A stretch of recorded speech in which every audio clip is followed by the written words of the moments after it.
Choisy-le-Roi, le 6 avril dernier à la salle Le Royal. Dans le cadre de la Semaine du développement durable, la ville de Choisy a invité les Choisiens au lancement du plan d'action de l'Agenda 21. L'Agenda 21 est un ensemble de recommandations concrètes pour le 21e siècle, une démarche lancée il y a plus de 2 ans à Choisy, un engagement qui s'est inscrit comme une évidence pour la ville. Vous savez que notre ville est en pleine mutation, en totale mutation, puisqu'elle avait subi un certain nombre de la désindustrialisation extrêmement forte, et que depuis maintenant une quinzaine, une vingtaine d'années, nous nous attachons à redonner du souffle à notre ville en reconstruisant, en développant des quartiers. Et nous le faisions d'une manière peut-être un peu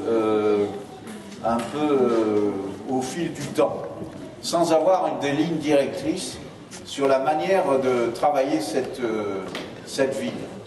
Donc nous sommes partis sur l'idée qu'est-ce qu'il faut aujourd'hui pour que l'on puisse vivre dans une ville qui soit à la fois agréable à vivre, une ville où l'urbanisme soit un urbanisme qui corresponde aux besoins de la ville et de son environnement, et puis surtout que les gens puissent vivre dans les meilleures conditions possibles. Et donc c'est dans ce cadre-là que s'est imposée à nous l'idée de l'Agenda 21 qui a été mis en œuvre par Nadia Brahimi au nom de cette année. L'Agenda 21, outil stratégique de développement durable, s'articule autour de 3 piliers: l'action économique, la cohésion sociale et la gestion économe des ressources naturelles.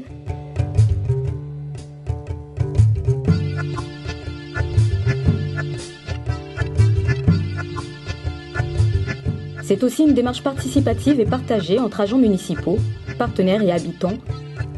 En bref, tout le monde est concerné. Comme l'a souligné Monsieur le maire, on a vraiment voulu que ce projet soit collaboratif.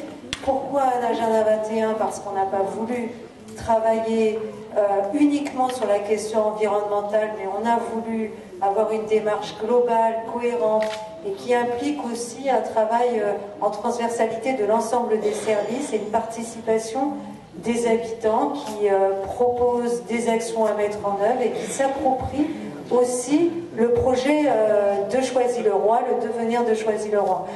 L'Agenda 21 propose ainsi 5 engagements, 17 défis et 110 actions concrètes à mettre en œuvre d'ici 2018.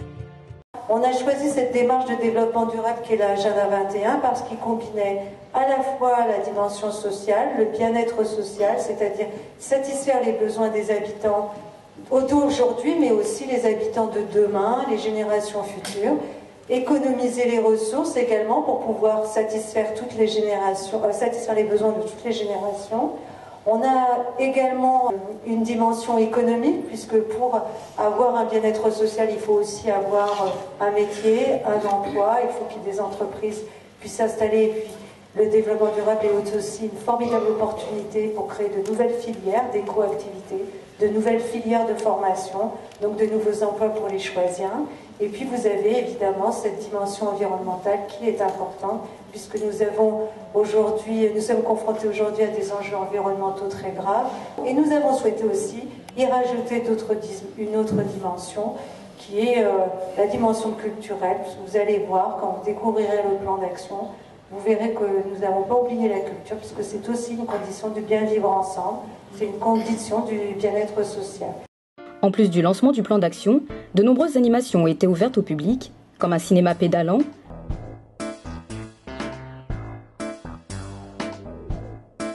ou encore des ateliers ludiques et pédagogiques pour petits et grands. Pour des envies de promenade, des vélos-taxis ont été mis à disposition. Un autre moyen de se balader dans la ville, à bord d'un véhicule spécifique à la circulation douce. J'ai une petite entreprise dite de vélo-taxi.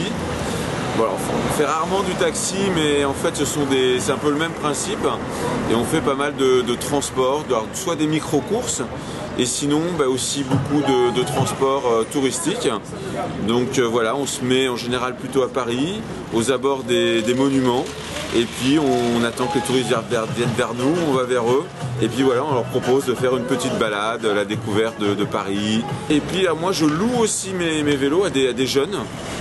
des étudiants souvent, qui se mettent en auto-entrepreneur et puis qui ensuite voilà, vont eux-mêmes faire du transport touristique et tout l'argent est pour eux.